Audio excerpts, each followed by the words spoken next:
Hey guys, so I wanted to do an update on the two new rifles that were purchased by my brother and I. So as you have probably seen in my post, we had purchased a couple of AKs. We were looking to do that before the end of the year, but couldn't find any good ones or ones that I specifically wanted. And of course, with everybody buying everything right now, prices are pretty inflated, and everyone's just buying everything right now because they don't know what's going to happen, specifically having to do with Biden being president now and the possibility of HR 127 passing.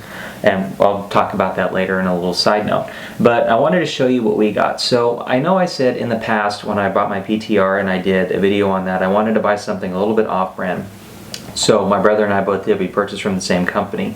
And this one has had some issues in the past, but according to the homework that I've done and the individuals I've talked with Atlantic Firearms, the quality control of this company has improved over the last couple of years, specifically over the last year. So I decided to take a chance. And a lot of people are probably going to give me some crap for this, but you know what? I'm totally fine with it because this is my purchase. This is something that I wanted to do, so I did it. So the differences between my brother and mine, our specific AKs, is going to be cosmetic. I, of course, love the classical look, and my brother likes the tactical look. So we have the tactical look of one. So these are both going to be Pioneer Arms AKs. So they're a sporter model, chambered in 7.62-39, and this is, of course, people who've been watching these videos in the past know, of course, all the history that went with this with the cast trunnion. I personally have no issue with it at all. I'm not going to go to the range and just throw out 500 rounds in one single day and watch for a no-go to happen. I feel okay understanding that this is still a cast trunnion. I'm okay with it on a safety standpoint because I know it's going to be a long time before I get to that point of consistently shooting it to a point where it's going to fail. And at that point, I can take steps to remedy that in the future to prevent any other issues going from that point. So these purchases were both done through Atlantic Firearms. So this is their the specific one they have going through there. So it's got a really nice rubberized grip to it that's got a good feel. The modifications that we both made to these, both of us made, is that we changed the safety selector. So we have a cutout here for bolt hold open because our range and the ranges around us require that during a ceasefire, bolt is back with a chamber flag in the chamber. Can't really do that with a safety selector that does not have a bolt hold open. So we got that. What's also nice too is that it does have a cleaning rod on there and a 45-degree brake, which is California compliant. Of course, it has, if anybody lives in California, they can see it has the fin on the back. There's the AK hammer fin, which is what I had in the C39V2, and it's got a nice thumb rest on the side too, which I kind of like. It's pretty comfortable. It's very light, so of course it is a stamp receiver. It shoulders well, and of course disassembles like an AK.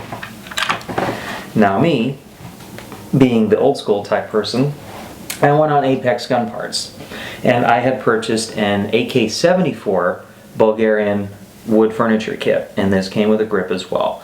So it being painted, what did I do? I stripped the paint, got it all nice, stained it, and this is the end result.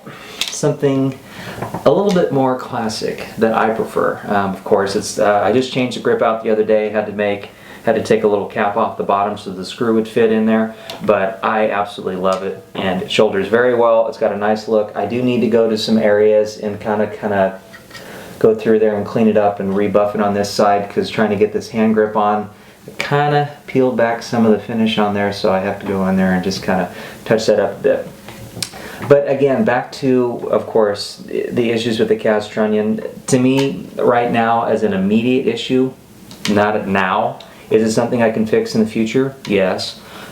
Through Pioneer Arms, they do allow, it's got the warranty so you can go in and have it fixed. Okay, it's probably going to be something I'm going to have to do in the future. Is it something I wanted to buy right away? Yes. The reason why I jumped on that is because we don't know exactly if 127 passes. We don't know how long we're going to be able to get these for. So parts are going to be a little bit easier to get on that standpoint, because 127 doesn't really touch base too much on that. It has to do with the sale, ammunition, and having with the permit base of exactly how that's going to go. And if you haven't already read 127, I would strongly recommend doing that ASAP. It is not a good bill. It is not friendly whatsoever. I saw Mac's video regarding about that, and I agree with him. I don't think it's going to pass unless there is going to be something that happens to help propel that forward. So I'm in 100% agreement on that point. But as much as I wanted to get something else, of course, this is the only thing that was available at the time. With the prices the way they are, spending over $1,000 on an AK is just ridiculous. And I know a lot of people are comfortable with doing that, but I built an AR-76239 for less than $700. So to purchase an AK that was in the same ballpark, maybe a little bit more, paying that much for an AK seemed a little outrageous. And I know that's because of, like, not necessarily inherently to price gouging, but with people just are buying up the market big time. I saw an email from Classic Firearms today that they were selling, actually it came out yesterday, K-31s and other Schmidt-Rubin type rifles. The 9611 was around $500, which is about normal, but the K-31s are up to $800 right now. $800 for a K-31. Mausers, $1,250. I found a Lee Enfield No. 4 Mark I for $850. A Yugo Mauser M24, almost $600. Mosins, almost $600. That's outrageous, but that's the way the market is right now, unfortunately, because one, people are buying everything up and they can find anything that can shoot. Regardless of the condition, people are just buying it regardless. And two, because they don't know what is going to happen in the next few years. And I don't blame them. I really don't blame them. It's just, if you're in the market right now to sell, this is the time to do it. But I'm just saying, regardless of that, and regardless of the issues they had in the past, I'm perfectly fine with the way they are. I know some people are going to say, oh, you're stupid for wanting to do this. You know what? That's your opinion. This is my opinion. I'm the one that made the purchase. If you want to go out and buy something like that, you by all means, you are more than happy to purchase what you want to purchase. But this is what I wanted to get. Originally, I actually wanted to get a Daisy a Riley Defense or a Palmetto State Armory. But of course, people are buying those up as soon as they go right on there. These went by pretty quick too. As soon as my brother bought his, I checked 2 days later. I bought mine, and a day later they were gone. According to the emails that I sent through Atlantic Firearms, I asked them about the issues they had in the past, because when they originally had these in a couple years ago with the cast trunnion issue, they said they would not be selling them. So as soon as I saw the videos on it, or as soon as they had it online, I consulted YouTube and saw a lot of the guys out there, specifically Brandon, the AK, he's the AK god, about, you know, his video on cast trunnion versus a cold steel forged, and of course we all know that forged is automatically going to be superior. But when I was asking the guys in Atlantic and said, hey, I saw these videos in the past, you said you weren't selling them because of this issue. Have they changed the trunnion, or have they improved their quality control? And according to them, they told me that their quality control, Pioneers, has improved over the last couple of years. They've been monitoring it, and because of demand of the product is now back in stock on our website, and we are allowing the product to sell. Now, I also looked at Classic Firearms, who was selling this rifle, and of all the reviews, it's rated very high. So, which kind of lead me to believe something was kind of off. I went through the reviews, and I know some people are just going to throw in reviews simply because they want to put their 2 cents in. But it was really interesting to see what was going on, and some people saying, oh, I've had 1,500 rounds through it with no failure of the trunnion. I mean, yeah, it's probably possible. I don't want to go out and call somebody a liar because of that, but I mean, it's possible. As long as you really take care of your product and you do right by it, and of course it's going to take care of you. So I mean, yeah, I'd believe that, as long as, like I said, they were taking care of it. But yeah, I mean, here it is. Of course, opinion of the poll is: are you a tactical person and like to go with the old tactical all black look, or do you like the old school look like mine and have it just because I like the old school look and it's just really, really cool? Also, another up to date on the concealed carry. So, as you all know, I conceal carry, and I have a Shield 9mm. For Christmas, I got an Apex trigger on there. Put that in by myself. But a couple weeks ago, I bought something that I've been wanting to purchase for a while. So I'm not sure how many of you guys have heard of Hive Tactical. These guys are located out of San Diego, California, and they do mag extensions for concealed carry. They work with Glock, Smith & Wesson, SIG, stuff like that.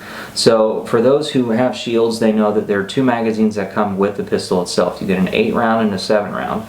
So for concealed carry, that doesn't seem like a whole lot, and for a person with big hands, it's pretty small. Okay, and I have big hands, so when it covers almost the entire pistol like that, it can get a little bit uncomfortable, especially a little cumbersome, especially if you ever have to draw it, or if you're like me, you take this to the range, and of course you got to qualify with it. So of course, empty magazines. This is the 7 that was turned into an 8, so this is now an 8 round magazine, and it forms very well on my hand. It goes all the way down, it's perfect. Now the 8 became a 10 with a 2 round extension. Okay, now that, unfortunately I haven't been able to go and actually test this setup out yet, but I can already tell the huge difference right here. It's absolutely perfect. It feels good, and of course red to match with red. The only thing that I didn't get was the back. I didn't get that back piece. I thought about it, but yeah, I might do that in the future. I mean, to make it more red and more aesthetically pleasing, then yes, I'll probably do that and spend another 20 bucks on that. But for now, I'm happy with what I have on there. It gives me that 2 round extension, so it gives me a total of +3 overall, which is nice. So instead of carrying 15, I now have 18. And we all know, anybody who concealed carries and who has unfortunately ever had to pull and fire, every round counts.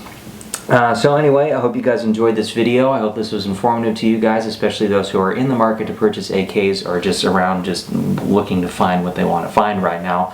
Of course, we know ammo is really hard to come by. It's pretty much gold. Last time I saw ammo for 7.6239, it was about twice the price as what I purchased for my stuff about 3 years ago. But I mean, I have enough right now, not as much as I'd like to, because people are hoarding it, especially all the old guys. Sorry to get on you guys, but we all know that you guys are hoarding everything right now. But anywho, I hope you guys have a good rest of your day. I hope you guys are doing well. Stay safe. I will talk to you guys later. More content to follow in the future. Have a nice day.